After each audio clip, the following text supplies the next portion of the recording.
Ria Hall, tēnā koe. Tēnā koe. Thank you for your time. I'm not going to ask you why you're doing this. I'm going to ask you why you think you can win. Because I'm relatable. And I think that that's fundamentally what people want to connect with. Relatability, the ability to articulate oneself well, communicate well, so that our communities across the board can see themselves in the person that they're voting for. My values stem from my whānau, and that too is an important component, for me anyway.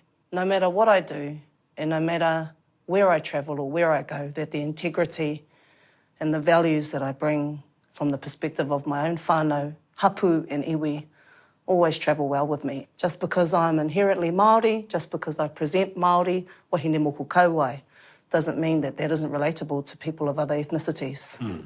In fact, I think that's something that will probably galvanise people to look this way. So here's the view people have of mayors.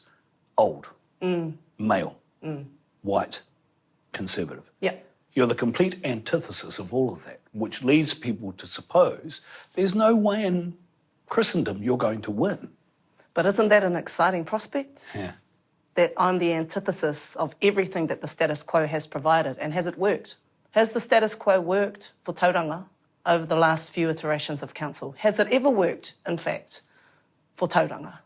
My answer to that would be, I don't think so. But now we have an opportunity to completely flip the script on that in someone like me.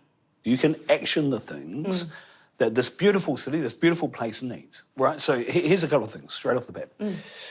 Infrastructure. Housing is a major issue. Employment's an issue. Youth is a major issue for this place. How are you going to fix those issues?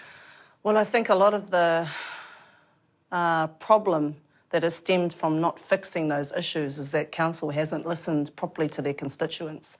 They haven't been on the ground in the community listening, actively listening to what people actually want. And I understand that you're not always going to please everyone. You have to find a happy medium. So infrastructure, as you've outlined, abysmal here.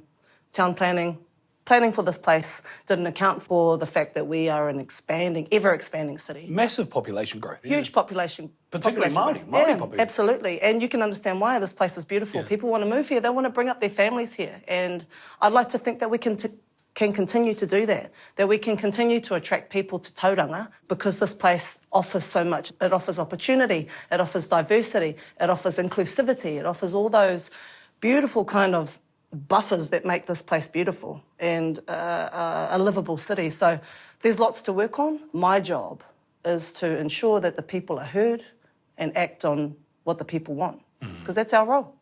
But one of the biggest criticisms people will raise against your case to be mayor will be lack of experience. Doesn't have the experience. Yep. Hasn't worked on council.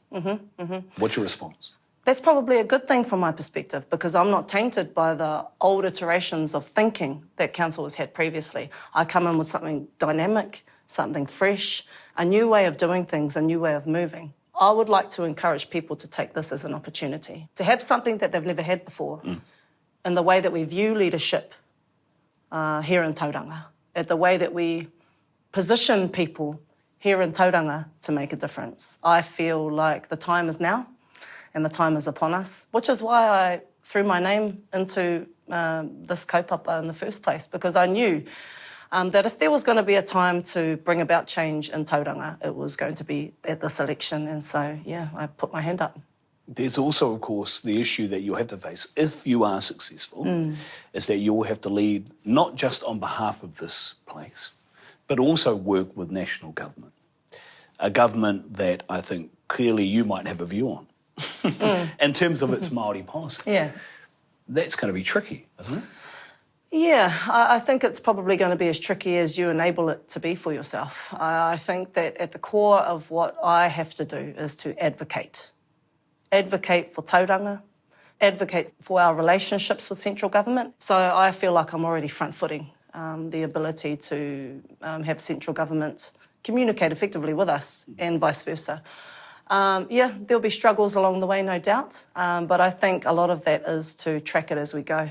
This government says it needs to move the dial. It needs to get things done and built. Could you work with a government that has the power of veto over projects and will look at fast-track legislation in a real and substantive way.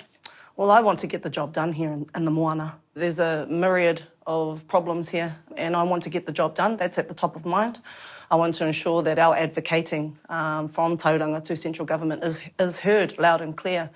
But I'm also unequivocally about the taiao, about our environment. We need to ensure that our housing is created with biodiversity in mind, because we want to keep Tauranga green, we want to keep it beautiful, we want to keep our impact on the taiao at a minimum. How do you achieve that balance? Because there's a real need, the word intensification comes. Tika. How do you balance that? Well, I think this is the beauty of being someone that's raised here in the moana with a different perspective. And when I say different, I mean from a Tauranga Māori perspective, how we keep the mana of the taiao intact, because that's the reason why people move here, really. If they're not from here, the reason that people move here and want to create their lives here and bring up their families here and play here and live out the rest of their days here is because we've got an incredibly beautiful environment that we want to look after. So that will always be at the forefront of the thinking. And Tauranga Māori is fundamental to our taiao. How do you get turnout? Not just Māori turnout, because quite obviously, I think, you'd want a mandate not just from the wider community, but particularly from the Māori community for you as mayor. How do you get Māori turnout? We know we don't turn out to local government elections. How do you get young people to turn out? We connect to them. We go to them. How do you do that? Well, we go to our kura. We hit the kura across Tauranga Moana. We go to the university. We're a university city. Got Waikato University here. We speak to our university students. We make it engaging. We do things that make our rangatahi want to engage in the process. And I think that hasn't been, well, not in the history of Tauranga politics anyway. That hasn't been utilised to its fullest effect. And again, opportunity here to utilise what I have to its fullest effect in order to engage our young people, because our young people aren't being taught civics in schools.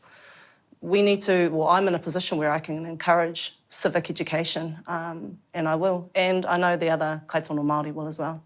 You're doing your masters. You're still working on a couple of contracts. Yep. You're still a much sought-after entertainer, singer, whose talents as a songwriter are also much sought after. You're a mum of 3. So how does this work? There's a lot of opportunity in that as well, because I can take my whānau for the ride. And I've always taken them on all my journeys, my entire whānau. I'm really good at time management because I have to be. I've been a business owner for most of my adult life. I've worked incredibly hard all of my adult life. I'm self-made, so I am pragmatic, I'm practical. I'm realistic too. I know that there's a few things on my plate there, but I know that I can time manage everything as I need to. And this Mayoralty race requires my time. Tauranga Moana requires my time and attention. And so, ka huri te kei o tēnei waka ki taku iwi, ki te hapori whānui o Tauranga Moana, I tēnei wā tonu. You lost your father at quite a young age. Yeah. What do you think they/he would make of their girl standing for mayor, potentially being the mayor of the city of the Whānau Hall? What would they think?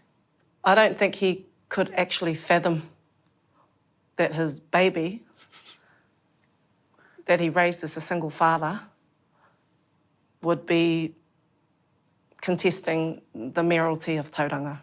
I think my tuakana are still coming to terms with this, but they know me well enough to know that if someone out of our whānau is going to do it, it's definitely going to be me. But I know Dad would be, he'd be incredibly proud. He'd be waving the Te Puna Perirako flag from here and there. So, it's a cool time. He'd be stoked.